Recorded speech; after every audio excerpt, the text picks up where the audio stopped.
My name is Rochelle Knudsen, and I have my doctoral degree in physical therapy, and I'm a clinical physical therapist. Pros of my job is that I get to help people. I get to meet a lot of different people. It's a lot of variety. So in my day, I may see some shoulders, some necks, some backs, some hips, some ankles, kind of a lot of different things, a lot of different ages. So it's really nice in the diversity. The cons of it are the paperwork. Typically, I do probably 5 to 10 hours a week beyond when I see patients of paperwork, because that's just how the medical care system is. So some physical demands I have to go through every day is some patients need help with their balance, so sometimes I have to get really close and hold them, make sure they don't fall, don't hurt themselves. I end up doing a lot of hands-on activities, so I have to be careful that I'm not hurting my hands, especially my thumb joints are really susceptible to injury, so I have to be careful with those kind of things.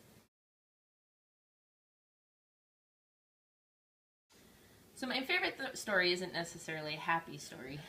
When I was getting my degree, I was in a hospital setting with a woman who had something called psychogenic dystonia, which meant that she had her right hand and her thumb was kind of tucked in, and she kept it like this.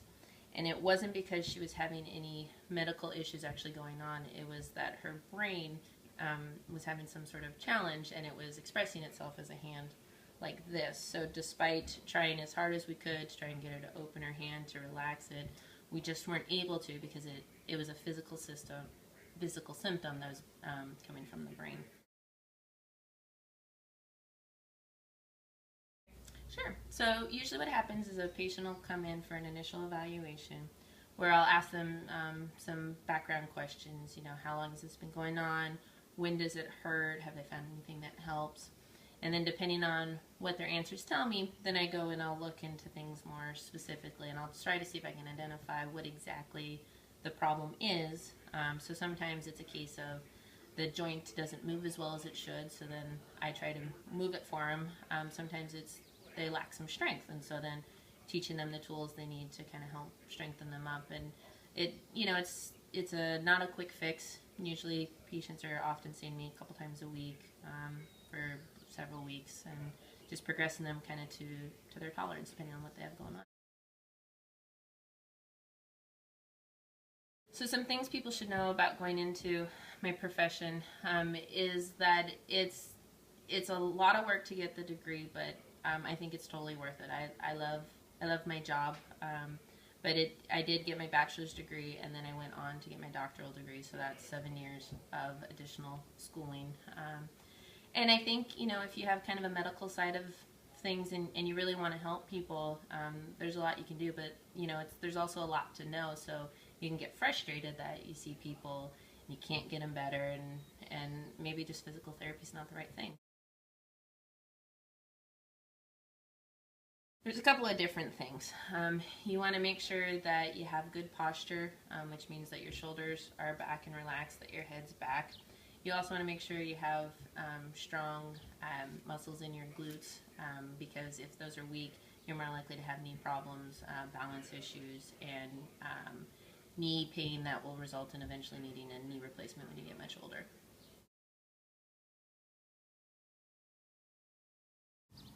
So now I'm going to show you guys some exercises I think you should do to help with your posture. So we have our lovely model here.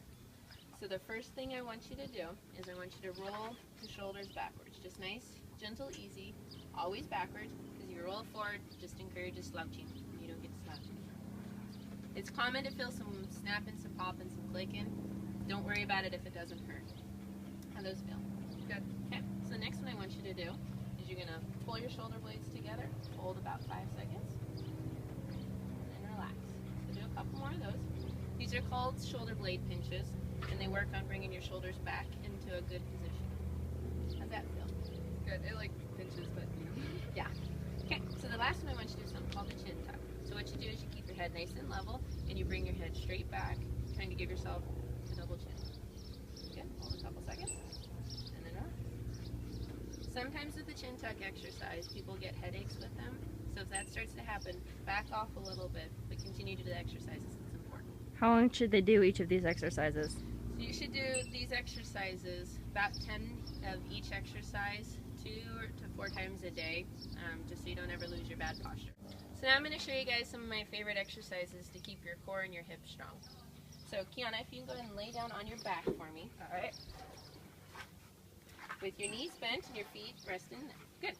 So this is called a pelvic tilt. So what I want you to do, I want you to suck your belly button towards your spine. Okay. And hold it there for a couple seconds. Good. And relax. So the muscle we're trying to go for is in the front of the abdomen. If you're not sure if you're getting it, you take your hands, find the front of your hips, go in and down, and then suck your belly button. Do you feel it come into your fingers? Yes. That's that muscle we're going for.